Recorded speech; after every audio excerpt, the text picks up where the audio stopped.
ఏమిటి ఇలా వచ్చారు? అబ్బే ఏం లేదమ్మా, చాలా కాలంగా గ్యాస్ స్టవ్ కొనాలనుకుంటున్నాను. స్టాకప్ చేస్తే 2 ఏళ్ళకి కానీ రాదని తెలిసింది. మీరేమైనా ట్రై చేస్తారేమోనని. అదెంత పని? గ్యాస్ కంపెనీలో మా వారి పెద్దనాన్నగారు పనిచేస్తున్నారు. స్టాక్ రాగానే కబురు చేయమంటాను, మీరు వెళ్ళి తెచ్చుకోండి. అలాగేనమ్మా.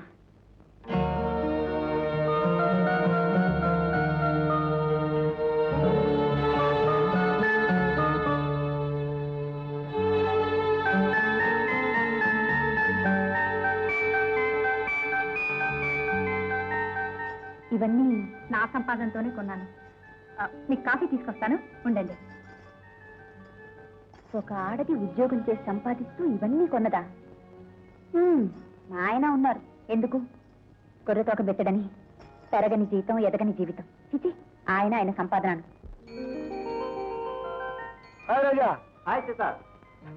ఏమిటి ఇలా వచ్చా? ఏం లేదురా, ఇలా షార్ట్ కట్ అని వచ్చాను. నువ్వు సైకిల్ కొనమన్నావు కదా, ఇదిగో కొనేశాను. ఇక బస్సులు బారాలు తప్పినాయి. లోపలికి రారా, కాఫీ దాకా వెళ్తూ. ఎందుకు లేరా? పర్లేదు రారా. రారా కూర్చో. సుభద్రా,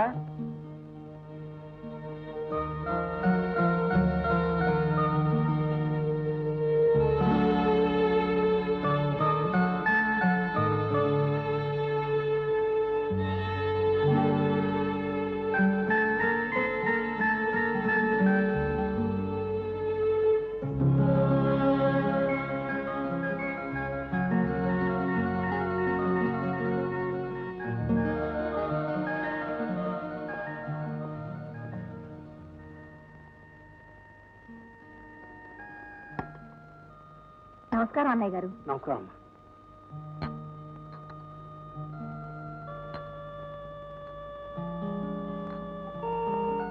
రాజా, నాదొక చిన్న డౌట్. ఏమిట్రా? నాకంటే తక్కువ జీతం కదా నీకు, ఇవన్నీ ఎలా కొన్నావురా? నాకేం తెలీదురా. జీతం తీసుకొచ్చి నా భార్య చేతిలో పెడతాను, తనే జాగ్రత్త చేసి ఇవన్నీ కొంది. భార్యలో సమర్థత ఉంటే ఇలాంటివి కొంటాం ఆశ్చర్యం లేదురా. తక్కువ జీతం వచ్చిన సమర్థతతో ఆనందంగా ఇల్లు నడుపుతుంది వీడ. అది వీడి అదృష్టం. మా ఇంటిది ఉంది, అది లేదు ఇది లేదు అని ఆడటం తప్ప మెడుకో తెలీదు, అనుకోవాలి. అది నా దురదృష్టం. ఏమిట్రా ఆలోచిస్తున్నా? నేను వస్తాను. ఓకే. ఆయనతో మాట్లాడేటప్పుడు పిండి రుబ్బటం, ఇడ్లీ వేయటం, టేబుల్ క్లీన్ ఇటువంటి మాటలు మాట్లాడావా? నా పెళ్లి పోయిందా? నేనేం మాట్లాడను కానీ మీ అమ్మ సీట్లు కడుతుందని తెలిస్తే మనం లోకుగా చూస్తారా? చూసుకో. అమ్మ సంగతి నేను చూసుకుంటా. ఎక్కడ ఎక్కడ బియ్యపురాలు ఎక్కడ, బియ్యం కూడా ఎక్కడ? ఎవరది గాడిద గారు వస్తున్నారా? అదేనా ఆయన వచ్చారు మామగారు. రండి రండి. మా నాన్నగారు సార్. నమస్కారం. కూర్చోండి. ఏమిటిది మీ నాన్న హోటల్ సర్వర్ లాగా వస్తున్నాడు? అబ్బాయి ఏం లేదు సార్, గొప్పవారు రాక రాక మా ఇంటికి వచ్చారు కదా అని ఆనందంతో. కూర్చోండి కూర్చోండి. సార్ ఈయనన్నమాట మీ నాన్నగా? అవును సార్. ఏమిటండి అలా చూస్తున్నారు? చెకప్ చేస్తున్నా. అంత సులువుగా దొరికిపోతామటండి. మీరు రాకముందు సెటిల్ అయిపోయాం కదండి వచ్చాక. ఏమిటి మీ నాన్న పిండు రుబ్బుతున్నట్టు? అబ్బాయి అదే లేదు సార్, మా నాన్నగారు పెద్ద సంగీత విద్వాంసులు. ఇది ఉంది చూసారు, రాగాలాపానికి ఏర్పాట్లు సార్. చేత్తో ఇలా అన్నారనుకోండి, రాగం గొంతుకులో సెటిల్ అయిపోతుంది. అవును సార్. శభాష్.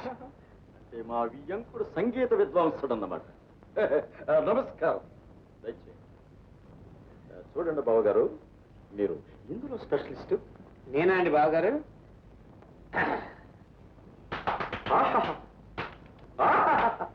చపాతీలోనండి. అది కొత్త రాగం సార్, నాన్నగారే కనిపెట్టారు సార్. నాన్నగారు ఆ రాగం ఆలాపిస్తుంటే సమోసా అనే విద్వాంసుడు కనకాభిషేకం చేసి కాళ్ళ మీద పడ్డాడు సార్. సమోసా విద్వాంసుడు? ఈ విద్వాంసులకు విద్వాంసుడు అన్నమాట. చూడండి బావగారు, కళ్యాణ పట్ల మీ అభిప్రాయం? అబ్బో దొంగమనండి, దాన్ని నమ్మకూడదు. జేబులు కొట్టేస్తా. జేబులు కొట్టేస్తా. నేను అడుగుతున్నది కళ్యాణ రాగం. నాన్నగారు చెప్పేది కూడా కళ్యాణి రాగం గురించే సార్. కచేరీలో నాన్నగారు ఆ రాగం అలా ఆలాపించారనుకోండి, జనం అందరూ మైమరిచిపోయి జేబులో ఉన్న డబ్బులని ఆ స్టేజ్ పైకి విసిరేస్తారు సార్. కళ్యాణి అలా కుట్టేస్తుంది సార్ జేబులు. ముఖారిలో నీ అనుభవం ఏమిటయ్యా? బుహారీ అంటే నాన్ వెజిటేరియన్ హోటల్ అండి. అది నేనేం చెప్పగలను. ఏదైనా ఉప్మా ఇడ్లీ వడ పెసరట్టు గురించి నేను చెప్పగలను కానీ చికెను మటను ఖైమా గురించి నేనే మాట్లాడగలనండి.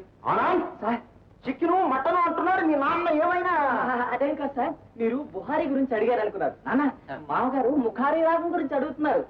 ముఖారి రాగమా?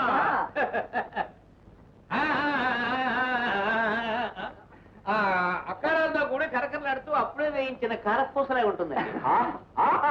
ఏం అకారాలు ఏం కార్పూస విధ్వంస నీతో పరిచయం ఏర్పడి నాకు అదృష్టంగా భావిస్తున్నానయ్యా. మీ నాన్న నాకు నచ్చాడయ్యా. మరోసారి వస్తాను, మిమ్మల్ని చెకప్ చేస్తాను.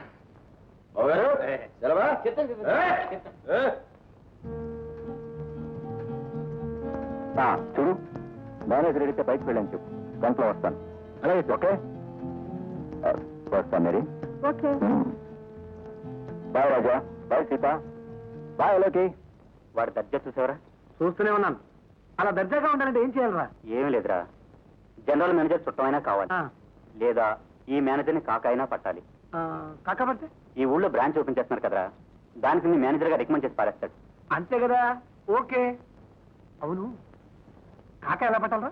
ఎదుటివాడు మాట్లాడిన ప్రతి వెధవ జోక్కి పెద్ద జోకులా నవ్వేసి వాడిని విపరీతంగా మెచ్చుకోవాలి. నల్లగా తుమ్మముద్దులా ఉన్నా నువ్వు మన్మధుడివి అనాలి. కాఫీ ఇప్పించాలి, భోజనం పెట్టించాలి, మందు కొట్టించాలి. ఆపు ఆపు, పాయింట్ తెలిసిపోయింది, ఇది అర్థమైపోయింది. ఏ పట్టేస్తాను చూసుకో. కా కా కా కా. ఇక్కడ కాదు, అక్కడ. అక్కడ. అబ్బా, ఆఫీస్ లో నన్ను కమిట్ చేయండి. లేవే. నేను లేవను, నాకు ఇలాగే బాగుంది. ప్రైవేట్ ప్రాపర్టీని పబ్లిక్ చేయకే. ఏమదృష్టం, ఏమదృష్టం. అమ్మగారు కూడా ఇక్కడే ఉన్నారు. నేను లేచిన వేళ విశేషం చాలా మంది. ఏమిటయా? సాక్షాత్తు వెంకటేశ్వర స్వామిని అలివేలు మంగమని చూసినట్టుగా ఉంది. అలివేలు మంగమ్మ ఇలా ఉంటుందా? నాకు తెలియదు సార్. కోటీశ్వరి, తమ్ముడు వచ్చాడు. తప్పు కదితే ఎప్పుడు దింపు. ఏమిటి వచ్చావు? మీ ఆశీర్వాదం కావాలి సార్. రేపు ఆదివారం నాటికి నా పెళ్ళి 5 ఏళ్ళు నిండుతాయి. యావజ్జీవ కారాగార శిక్షలో 5 ఏళ్లు పూర్తయిపోయిందనమాట. ఇదొకటి, నాకే గనక అధికారం ఉంటే ఒక పెళ్లి 5 ఏళ్లు పూర్తవగానే దానింతది క్యాన్సిల్ అయిపోయేట్టుగా ఆర్డర్ పడేస్తానయ్యా. ఆ తర్వాత మరో పెళ్లి, ఇంకో పెళ్లి, ఆ తర్వాత ఎలా ఉంది ఐడియా? అద్భుతం సార్, అద్భుతం. ఇలాంటి ఐడియాలు మీకు కాదు ఇంకెవరికి వస్తాయి సార్. మీరంటే మీరే. అలాగా అలాగా అలాగా అని ఎంత అందంగా ఉన్నారు సార్. ఇంతకీ విషయం ఏమిటి? రేపు ఆదివారం నాడు మీరిద్దరు మా ఇంటికి రావాలి. పార్వతీ పరమేశ్వర్ లాగా మీరు వచ్చి మా అతిథిని స్వీకరించాలి. రానన్నారంటే ఈ ప్లగ్ లో వేలిపెట్టి ఇక్కడే వెళ్ళు వెళ్ళు వెళ్ళు వెళ్ళు వెళ్ళు వెళ్ళు వెళ్ళు. Thank you madam. Thank you. డిన్నర్కి వెళ్ళాలి. రేపైనా బట్టలు వేసుకుంటావా? ఆలోచించి చెప్తా.